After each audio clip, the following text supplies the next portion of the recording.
Hello అండి, welcome to my channel. ఈరోజు వీడియోలో నేను ఓల్డ్ షర్ట్తో వెస్ట్రన్ డ్రెస్ని ఎలా స్టిచ్ చేసుకోవాలో చూపిస్తాను. ఇది 4 ఇయర్స్ పాపకి నేను స్టిచ్ చేస్తున్నాను. ఈ షర్ట్కి ఏంటంటే ఇక్కడ కొంచెం డ్యామేజ్ ఉంది. మనం ఇలా డ్యామేజ్ అయిన షర్ట్స్ని కూడా రీయూస్ చేసుకోవచ్చు. నేను ఈ షర్ట్ని యూస్ చేసి వెస్ట్రన్ డ్రెస్ని ఎలా స్టిచ్ చేస్తున్నానో ఈ వీడియోలో చూసేయండి. ఫస్ట్ ఏంటంటే ఈ షర్ట్ హ్యాండ్స్ కట్ చేసుకోవాలి. ఇలా హ్యాండ్స్ సపరేట్ చేసుకున్న తర్వాత హ్యాండ్ని స్టిచ్ ఉన్న దగ్గర కూడా ఇలా కట్ చేసుకుని హ్యాండ్ని మొత్తం సింగిల్ పీస్లా చేసుకోవాలి. ఇప్పుడు ఈ హ్యాండ్కి చివర ఉన్నది కూడా అవసరం లేదు, దీన్ని కూడా కట్ చేసేసుకోవాలి. ఇలా నేను 2 హ్యాండ్స్ కట్ చేసేసుకుని రెడీ చేసుకున్నాను. ఇప్పుడు షర్ట్ వేసుకుని ఈ షర్ట్ కాలర్ దగ్గర ఒక లైన్ డ్రా చేసుకోవాలి. ఇలా ఒక స్ట్రైట్ లైన్ డ్రా చేసుకుని కట్ చేసుకోవాలి. కాలర్ కూడా మనకు అవసరం లేదు, కాలర్ కూడా కట్ చేసేసుకోవచ్చు. సో నేను కాలర్ని కూడా కట్ చేసేస్తున్నాను ఆ లైన్ డ్రా చేసుకున్న దాని మీద. ఇప్పుడు ఏం చేస్తారంటే ఇప్పుడు ఈ షర్ట్ సైడ్ జాయింట్స్ ఉంటాయి కదా, అవి కూడా మనం కట్ చేసుకుని ఏ పీస్కి ఆ పీస్ సపరేట్ చేసుకోవాలి.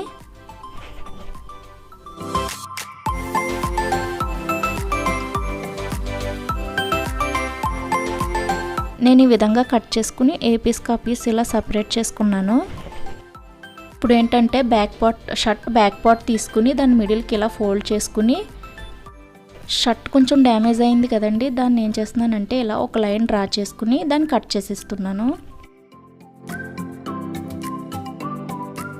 ఇలా కట్ చేసుకున్న తర్వాత మా పాపది ఆది డ్రెస్ తీసుకుని దాన్ని బట్టి నేను మార్కింగ్ చేసుకుంటున్నాను. ఒక 1/2 ఇంచ్ ఇలా ఖర్చు కుంచుకుని చంక నుంచి ఇలా బాడీ పార్ట్ అంతా డ్రా చేసుకుంటున్నాను. అక్కడ కొంచెం క్లాత్ సరిపోలేదు, ఎక్స్ట్రా క్లాత్ ఇలా అటాచ్ చేసుకుని స్టిచ్ చేసుకోవాలి. ఇక్కడ ఏంటంటే 1 ఇంచ్ ఎక్స్ట్రా ఖర్చుకి డ్రా చేస్తున్నాను. ఇలా ఇప్పుడు ఏంటి షోల్డర్ వచ్చేసి 4 పెడుతున్నాను. 4 సరిపోతుందండి. 4 పెట్టుకుని ఇలా 4 పెట్టుకుని ఈ చంకని ఇలా రౌండ్ చేసుకోవాలి. మీ పిల్లల ఆది డ్రెస్ మెజర్మెంట్ని బట్టి మీరు పెట్టుకోండి. నాకైతే 4 సరిపోయింది, నేను 4 పెట్టుకున్నాను. ఇప్పుడు ఏంటంటే దీన్ని ఇలా కట్ చేసుకోవాలి.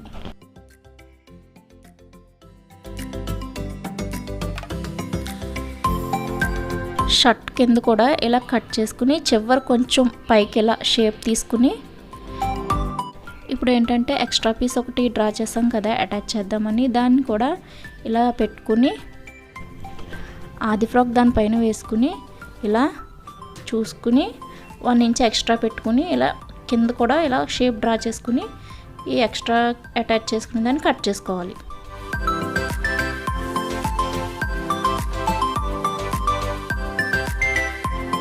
బ్యాక్ పార్ట్ కటింగ్ అయితే ఇది బ్యాక్ పార్ట్ కటింగ్ అయిపోయింది. ఇప్పుడు మనం ఫ్రంట్ పార్ట్ కట్ చేసుకుందాం.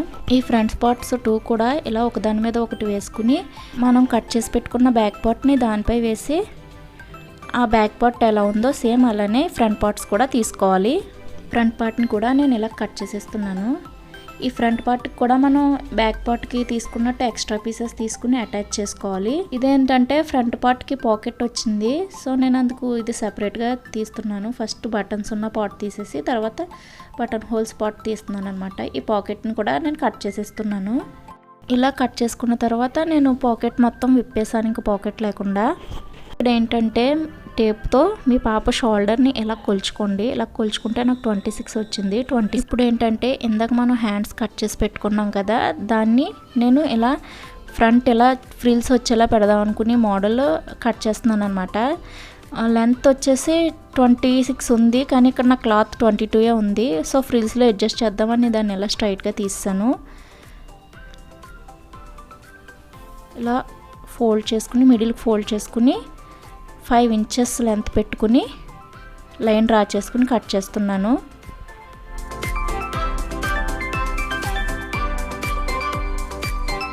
ఇలా నేను 2 పీసెస్ తీసుకున్నాను. 2 హ్యాండ్స్వి 2 పీసెస్ తీసుకున్నాను. ఇదేంటంటే ఫ్రంట్ రఫుల్స్ మోడల్ వస్తుంది. ఈ పీస్ ఏంటంటే మనకి ఫ్రాక్కి పైన వచ్చే బద్ద ఉంటుంది కదా, దానికనమాట. 2.5 ఇంచెస్ పెట్టుకుని 8 ఇంచెస్ లెంత్ ఉండేలా దీన్ని ఇలా కట్ చేసుకున్నాను. ఇటువంటివి 2 పీసెస్ తీసుకోవాలి. అంతే, చాలా ఈజీగా ఓల్డ్ షర్ట్ని ఇలా మనం డ్రెస్లా కట్ చేసుకోవచ్చు. మీ అందరికీ బాగా అర్థమైంది అనుకుంటున్నాను. ఈ ఫ్రాక్ని ఎలా స్టిచ్ చేసుకోవాలో నెక్స్ట్ వీడియోలో చూపిస్తాను.